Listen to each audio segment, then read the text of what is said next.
welcome to the Reservists.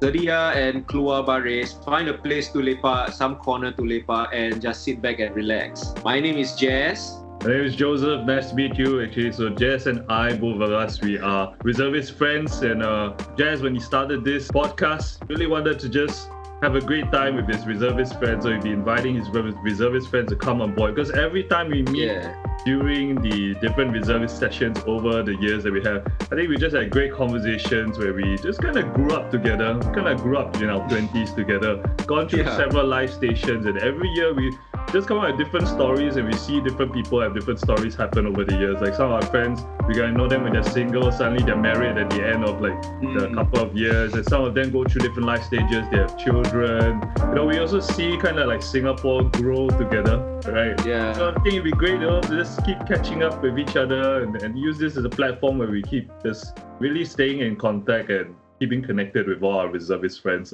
Starting definitely with myself. My name is Joseph. Jaslyn invited me to join his podcast to just really have a great time with him, and it's always good to hear how he's been doing. I think over the years we've shared a couple of stories. It'd be great to actually get to know Jaslyn even more through this podcast as well. Oh. Yeah, man. So really great, man. I think today is really an interesting day to start because it's the day after the DoorCon. Is that how you call it? The DoorCon level, I guess so. Right? It's now like orange level, right? Orange, So, yeah. So, Jed, what do you think about it, man? I think every time we come back with reservists, we always talk about something interesting. So, right now we're back at reservists, man. What do you think about it, bro? Skype. Okay, so I think before we get to this DoorCon orange, let's talk a little bit about the origin of this coronavirus. Study shows that it started in China, in Wuhan, specifically in the wet market of wild animals. Which animal or who or what is the cause is still unclear, but they are saying things that it came from the bats. A lot of people call it the Batman virus, right? Yeah, the Batman virus. The Batman virus. I think it's very scary at the way it's escalating right now. We are on our, is this the third week since, or is it the fourth week? And already we have thousands of infected people around the world combined. And we have about how many deaths? I'm not really up to date with the numbers. So right now, what is official is about, I think there's about maybe like 30,000 people infected. And then there's about 600 plus deaths, 600 plus deaths. It? Yeah, that's the official numbers. Now, that's definitely not including unofficial numbers. So, on paper, it kind of looks kind of scary, right? On paper, because you just don't know what's happening out there, right? And I just received some breaking news. My friend shared me a WhatsApp link. It says it's mutated to affect the human brain. New symptoms include immediate alarming drop of IQ to 0, lack of judgment, rush to stock up supplies like toilet paper, rice, and instant noodles. I don't know about you, Jess. Yeah, I was actually at Vivo last night. I went to the supermarket. I was just like shopping for some food because actually on my end, my company, my colleagues have decided to stop going to the office. So we are all working from home right now. So I just decided to go and buy some food and get ready to bunker down and just, work at home. But I don't mind still going out. I don't feel it's a big issue. But since my colleagues are not in the office, I'll stay at home and work. But this is quite an interesting turn of events. I think the information that's spreading, the fear seems to spread faster than the virus itself. Yeah, that's right. Yeah, man. Yeah, you're talking about it being the origin coming from bats. So do you have any thoughts about the whole thing regarding it starting from a market? So we don't even know where it came from, right? But we just have this fake news or what? We don't even know where they come from. Is it a market or is it people eating things they shouldn't be eating? I don't know, man. What do you think? I think it's because I've seen images of this wet market in Wuhan. It seems very, very how do you say it looks very bad, the whole place. It looks unhygienic. You see different animals in one bucket soaked in their own blood. So I didn't see that, man. There were images like this that came out on the internet. I think a few weeks ago when this outbreak happened. But I think what's causing the whole thing to escalate into such a critical stage is the people of China, I guess. They know they are infected, and I have this friend who's a businessman, and he's been working with China nationals and other nationals around the world. So he was telling me that his colleague from China told him that many Chinese actually escaped. They escaped before the lockdown happened. So and the numbers are in like the 5-digit numbers around there. So they are like all over the world right now. You'll never know who is infected or not. But it's a scary time to live in because of, like you said, probably the IQ, and to make it more, how do you say, because it happened during the Chinese New Year period. I think there were some Chinese videos going around saying that it is not very auspicious to be locked up in a hospital or being stuck in a lockdown during this festive period that's only once a year. So it led to all these people thinking that escape is the best solution, the way to live. They don't give a damn. So they just they don't care about other people's well-being or whether are they infected or not. Yeah, I think what makes it worse is really the people. But yeah, where it started, how it started, still unclear. Even scientists and doctors, they still can't find where it started from actually. That's quite interesting because when you talk a lot about the fact that people are leaving to travel, and I think if we just craft first one story, right, which is people are fearing their lives, and then and then they leave, or rather they fear being locked down and they leave, and that's the reason why they leave, right? I think that's also a little bit less. There's a lot more complexity to the situation. I feel like, take for example, like in the Chinese customs, right? I think whenever during the Chinese New Year period, it's very important to revisit your family. So there's this culture of like going back home. See, so travel becomes more than just like if I'm not well, I don't want to go back home, because it's like saying that you don't maybe respect your family, and at that point of time, right? They didn't know it was that big a deal. I think, right? It wasn't like this is like some global epidemic. I think there was some information that was like kept. I mean, I don't know lah, but it sounds like people didn't really know how epic this virus was or how fast it was growing.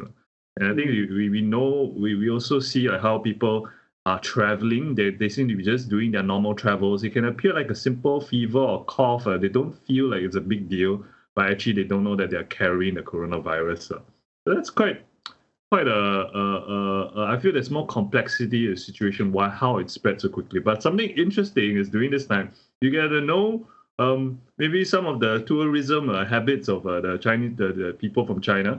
So you notice that the countries that they got infected are kind of like countries that the Chinese people may like to go. So you don't see Norway, you don't see Switzerland, you don't see Sweden, all those countries. I guess I can tell. Yeah, I don't think our Chinese friends in China really like to go and visit there. I'm not sure, but you're just making a little bit of observation. You can see tourism habits. And then you also can see if you go to the supermarket right now, what are things that Singaporeans like to buy, what instant noodle brands they like. Some brands they don't like. I see like the Volcano ramen is completely empty. Bitter Gourd is empty. Everybody's buying all the vegetables at Bitter Gourd, right? So we can tell right now what the marketing habits of Singaporeans. So it's good to visit your shop right now. All the people who are in companies, right? Go down there, take a look at whether or not your product is being moved. Because if it's not being moved, Singaporeans definitely don't like it. Okay, so very important for every company that's listening to this right now. Very important branding, marketing lesson right there. And Volcano Ramen, your work doesn't. Yeah, I don't think you're doing so good. So keep it. Please change your recipe. Do something about it, do man. something else about it. Yes. Okay. So I hope you all learn from this virus. Yes. Interesting. So yeah, maybe I should go down to my supermarket a little bit later and see what's the situation. Still people hoarding or what? Yeah, I heard they restocked everything overnight. Hey, we're that good, right? Singapore, we're so super efficient, right? Yeah. That's our gift. That's our skill, man. That's Singapore. That's the Singaporean way, bro. But speaking of Singaporeans, I felt very rather disgusted and sad to see people acting this way. I think last week there was an an article that said this guy, he was diabetic and he went to visit Guardian, I think. He wanted to buy alcohol swabs for his insulin. So Yeah. they ran out of alcohol swabs and he was complaining, he's diabetic. How is he going to jab himself with the insulin and whatnot? Yeah. Even alcohol swabs are out of stocks. So it just goes to show, to me, it's sad to say the true nature of the majority of the Singaporeans. It's just sad to see. What do you think about this so far? I think right now, okay, let's just take, for example, let's take like 5 million Singaporeans right now. Yeah. Okay? And the thing is, 5 million Singaporeans, including definitely people from overseas, so we don't really know who is who.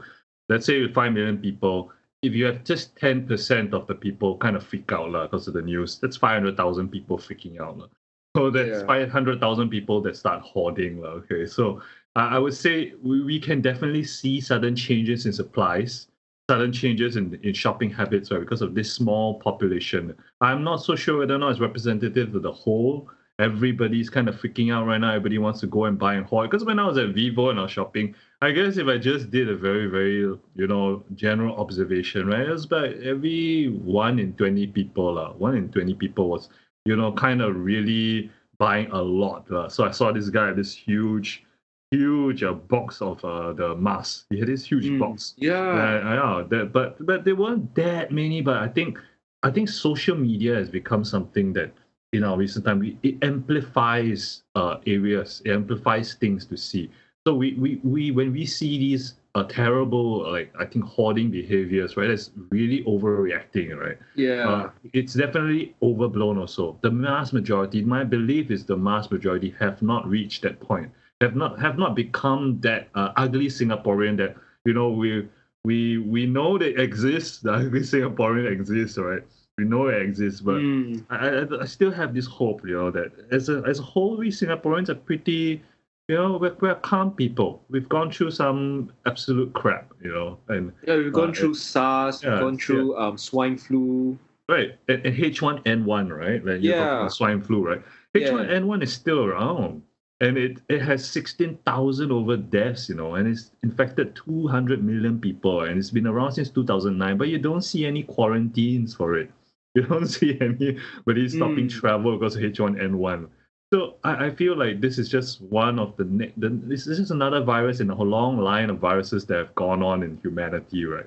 200 million people infected during the bubonic plague, right? That's 1300. That's the Black Death. I mean, that's some crazy numbers. 200 million people die, but we've gone through it. I mean, I feel like this is just another cycle. We got to push through, just like in SARS, just like H1N1.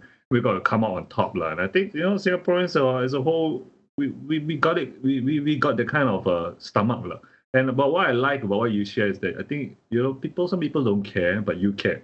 You care about how that person who's not being able to get these necessary supplies. And I think that's the lesson that we got to stay in contact. Yeah, you got to keep yourself clean. You got to take care of yourself. But you got to think about the Singaporean or the person in Singapore that's on the left and right.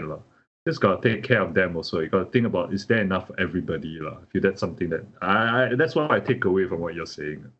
And also, what do you think about the government statement saying that wear a mask only if you are unwell? If you are healthy, don't wear a mask. To the point that they paste this huge statement onto our newspaper, online, social medias. So it's basically like you only wear the mask if you are sick. But looking at our recent episodes of our how people react to this coronavirus, right? Some people, whether they are sick or not, they don't wear the mask, and if they are coughing or sneezing, they just do it openly. And this new virus it travels with in the form of droplets, and it's droplets that we can't see with our naked eye. So given, I think I'm saying this also on behalf of the whole world, not just Singapore. Some people are just that irresponsible. And the government is saying, if you're healthy, don't wear a mask. So how are we supposed to protect ourselves then? What do you think about this? Do you think the government is right? Do you think they are crapping us? What do you think, man?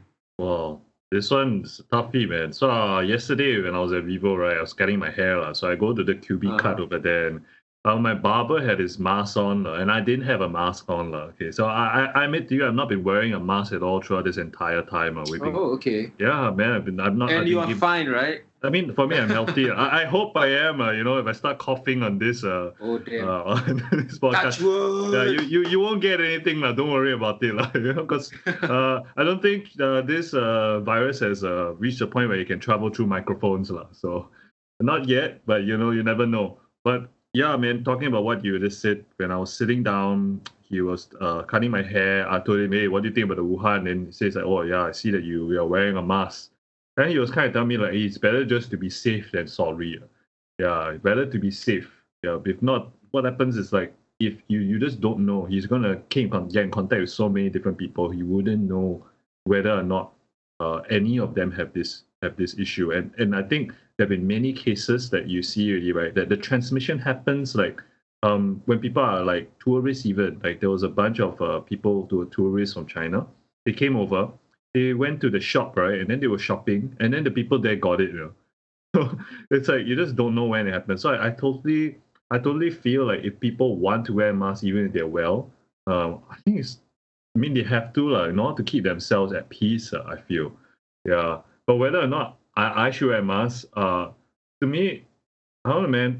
For myself, I'll just keep going on as is, because, like I was saying, like, H1N1 has been around for so many years, right? But yeah, it's that bad, it's that bad. It's 216,000 deaths, right? But people still carry on their daily lives. I'm not going to change my routine because there is this new virus that comes out. I'm not going to change the routine because of that.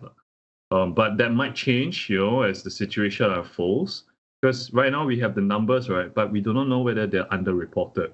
So this might be really, really bad, but we just don't know. Yeah, so I think the general rule of thumb is stay safe and do what you need to do in order to feel that you're at peace. Yeah, if you feel safe. Yeah, but I don't think you should overuse resources. I think the general rule of thumb is that people should just stay safe and do what you need to do to feel at peace. Do what you need to do to feel at peace. But if your friends are telling you you're overreacting, your family's telling you you're overreacting, you probably are. And we have to be aware that there needs to be enough resources to go around. No matter what happens, like, even though this can really escalate because we do not know what the numbers are, even though it may be underreported. I don't feel right now it's as bad as H1N1. And when we had H1N1, we had no problems. We still carry on our daily lives. So I don't think we should overreact and freak out. Yeah. You should wear a mask if you want to wear a mask and you feel safe wearing a mask. But then again, the way you wear a mask also matters, because I see people wear masks, right? And then they continue to take their mask off, they drink water, and then they put their mask back on again using their hands. They don't wash their hands before doing that. So that kind of like defeats the purpose of you wearing a mask, man. Yeah. And it's a damp environment, So it's a place for bacteria to grow. If you use your hands to touch a mask, and then you pull it down, you put it back up, right? You're just helping the bacteria, whatever rise to grow. There's no point. So you got to use the mask correctly. Don't do it just because for your psychological safety. You got to know the procedures. Yeah. What do you think? I think first of all, you must know how to wear a mask. And this being a podcast, we can't show any videos or images how to wear the mask properly. Wearing a mask, it should cover your nose and your mouth. How do you assure that is there is this little long metal piece of rod that represents the top of the mask. That should be where your nose is. Yeah, don't put it upside down. Yeah, man, don't put it upside down, man. So don't wear it on your head, please. Don't wear it on your eyes, man. Oh my God. Don't use a bra as a mask. Because you see some pictures of people doing that, and you don't need a gas mask, okay? Yeah, you don't need a gas mask. The facial mask is fine. The one with the blue on the outside, the white on the inside. So the metal rod should key up your nose, and it should cover your nose and your mouth, yes. And when removing it, like you said, it should not be pulled down. It should not be like how you see some doctor or some nurses, they pull down their mask to below their chin area there. That is where, your chin is exposed before you pull it down. So there are already bacteria, living under your chin. So pulling the mask down there, like you said, you're only helping the bacteria get into you. So don't do that. If you were to take off your mask, the right protocol is if you take off your mask, it's already considered contaminated. You can't reuse it anymore. Yep. That's the way. But resources are scarce right now. So what I usually do is I just hang it by my ear, or I take it off completely and put it in my bag or my wallet, where it's less exposed to the bacteria. Yes, this is the things to do and not to do with the mask lah. Very good. Hey, this is a great time for me to just say that to everybody who's listening, we are medics. Oh yeah. We are reservists, but we are medics, okay? And I think we're A-star medics, okay? Right? Did you get your $200? Oh yeah, bro. Yeah, right. So every year when we go to reservists, we do a test, and then we do this thing called PAM, Patient Assessment Model, or what? I don't even know what it is. Yeah, and I then forgot. We are very good at it. We get $200. Okay, so whatever Jess, yes, incentive. So $200, and Jasdin, whatever he's teaching you right now, that's the medic way. This is our occupation hazard. We are safety people. We want to take care of you. We live to save. That's our motto. So when he's telling you to wear a mask properly, take it as the man says it is, because it is good advice. And here's another pro tip. I learned this when I was working in a medical center during my reservice, during my national service time. When you wash your hands, use your elbows to hit the taps. Don't use your hands to hit the taps. Use your elbows, because your elbows are the areas that you don't really touch. So if you wash your hands, right, then you touch the tap that is infected or whatever, right, has germs on it, right? You wash your hands, you tap it again, right? It's might as well you don't wash your hands, lah. It's the same thing, right? True. Right? Use your hand. You can use your elbows to open doors and so forth. You don't have to use your hands to touch everything, lah. So that's another. With your elbow. Yeah, you can. Those push doors. You just use your. Of course, if it's a handle, then too bad, lah. I don't know how you're going to do it. Use your legs, I don't know. I don't know what, lah. But as much as you can reduce contact with your hands. It'll be great, lah. Because you use your hands all the time, right? You go to touch your face, and then you got to get infected, right? So pro tips from medics, guys. All right. So everybody who's listening, please do know that you can count on us to give you the best life-saving advice during this time. Pro tip from lifesavers, medics. Moving forward, right? I think we're gonna end this episode soon. So before we leave, let's just really describe what does this Dorscon is pronounced as Dor. I'm reading it right now. Dorscon Orange. Dorscon Orange. Dorscon Orange. Dorscon Orange. Very good. Dorscon Orange, which is the second highest level of Dorscon. The highest being the red, code red, whatever it's called. It's red color. Orange just means that your life still goes on as per normal. If you are not feeling well, wear a mask. Wear a mask. Go see a doctor. All right. Don't be selfish, man. Come on. Don't be irresponsible. Don't spread it. If you have the virus symptoms, the Wuhan virus symptoms, go see a doctor. Other than that, based on the government WhatsApp group, there's this government WhatsApp group. They are updating everyone on this virus. Oh, I don't even have links to that, man. So that's interesting. Okay, maybe I can send you an invitation to the group. Yeah. And then you can, everybody who is interested, you should go and Google it, this WhatsApp government link, and get the latest information. Don't get fake news, guys. Don't get fake news, Correct. Okay? Yes. So aside from this, there will be a sort of impact to our lives, it being a Dorscon Orange at the moment. The industries that's going to be impacted are more to like children-based, like schools. Schools. And I think they are going to, like yourself, right? You're working from home right now, right? Yeah. Yeah, so I think that is a measure taken by the government and your company as well. So I wouldn't say it will impact our lives that much, depending on which industry are you in. All right. So the next thing is practice very good hygiene, especially at this time. Before you eat, I advise, and I do this myself during this period, wash your hands, man. Wash your hands for at least 20 seconds. Just scrub everything off your nails, your fingertips. I usually wash it all the way up to my elbow. I'm taking these kind of measures right now. Nice. Take temperature. According to the government, it says take a temperature twice a day. Wow. For me personally, sad to say, I don't have a thermometer at home. I just feel my head lah. Yeah, just touch my head. Am I hot? Touch my head. Yes, that's right. So this is how I keep track of myself for having no, temperature device for our body. The symptoms are fever, sore throat, and respiratory issues. So if you have any, even if you have a sore throat, you should also just really start wearing a mask. Don't wait till you start sneezing. Yeah, you have a sore throat, you feel it coming, put on your mask, man. Yeah. The last one, which I'm not sure to what extent should I agree on this. The government say avoid shaking hands.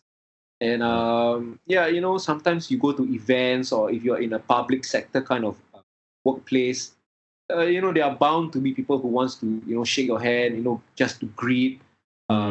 Being from the Muslim society, usually we salam each other, kiss the hand of the elderly, something like that. Yeah. So the government is saying to avoid this for now.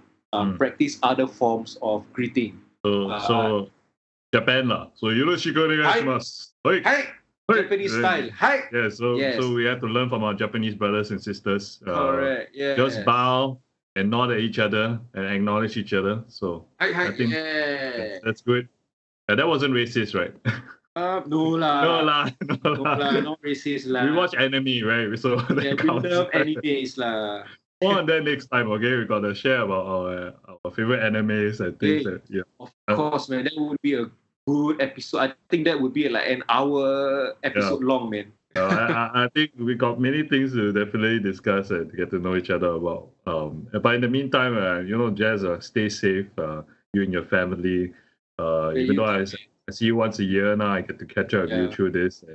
And man, just stay safe during this time. And let's just really, let's just help each other. Pull through throughout this time. I'm sure we'll get through.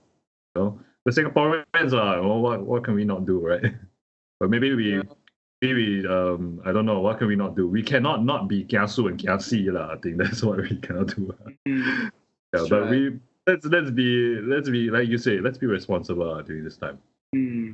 So to whoever's listening, I hope you take this situation right now with much responsibility. It's just a bit scary at the moment for me, especially I'm sure for those working in public sectors, I'm sure they feel the same fear as well as to those working in hospitals, because you'll never know who is infected walking around without a mask. You'll never know. Yeah, big salute to all the frontliners, man. People who are emergency staff, all our fellow health professionals out there. Really, we gotta give them big thank you, and we just gotta support them through this time, and whatever the government in terms of the safety regulations is giving out, I think we should try our best to just follow it. And this is not a time to be anti-government, okay? You can be anti-government for a lot of things, but this is not a time to do that, okay? Yeah. I think so far our government has been pretty on the ball. I think so too. I think our government has their reaction is, I would say their reaction at the start was a little bit slow, but since the number of cases went up slowly, the government start acting more promptly, and right now it's at a phase where I think the government is actually doing a good job.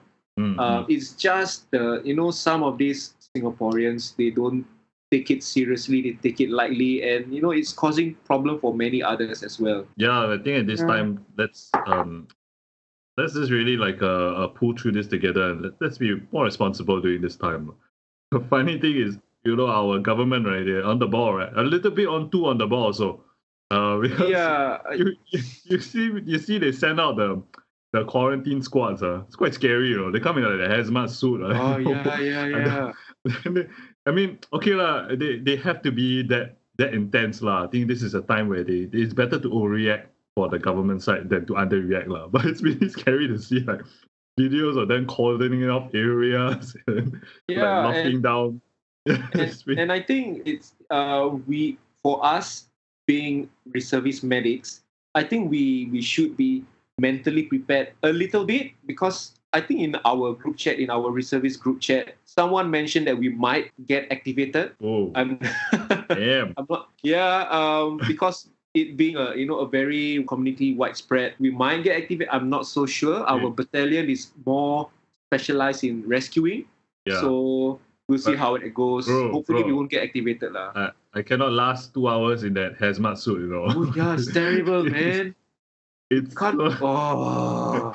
It's so uncomfortable, bro. I think I maybe die inside the mask because of the suit. Then the virus. The virus. I'll take off the mask. Take me. Okay, let me be infected. I'll take it. I mean, definitely. I hope that it doesn't come to that, lah. Huh? And another thing that I heard about the schools, right? They have no more external activities. So talking about CCAs, I think. Yeah, so all those external, like with inter-school events outside, so no excursions for the kids, and I know all the the convent boys and and not the convent boys lah, the convent girls, cannot have cannot hang out with the other handsome guys from the other schools, so I don't know, man. But in the meantime, all the students stay strong. For the girls, stay strong. You don't see the guys so it's okay. On the guy side also, all boys school, like Catholic high school. Don't worry, also you will survive. Just listen to your teachers, Listen to your teachers. Okay, I think we're gonna end the episode here. This being our first episode, it being the pilot, so we are actually keeping this episode to about 30 minutes. I think now it's about 34 minutes already. This is just a pilot to see what kind of feedback we get from our whole market, from friends and families. We'll be sharing this on our Facebook, on our social medias. Let us know what you think. Yeah, hope you can listen in. Just have fun with us. You listen to two reservist boys talk about everyday life in Singapore. I think it's pretty cool, and thanks to Jess for hosting this podcast, and thanks for joining me, man. Yeah, man. Yeah, so this episode we call it Buey Tahan the Wuhan, is it? Buey Tahan. I'm just keeping. That would be good, man. Okay. I'll see how I can. Cause I already input the name of the title is Coronavirus Episode 1. That's boring lah. Come on, man. Let's try something else lah. Yours was quite good. Okay, I think I'll go with that. Coronavirus, it's a news report, bro. When do you become so professional, Jess? I'll make sure you loosen up over time, okay? Alright, yes, please. Alright, so this has been the Reservists. I'm Jess. My name is Joseph. It's been great to have you, and we'll see you guys next time. Right. Bye-bye. Bye.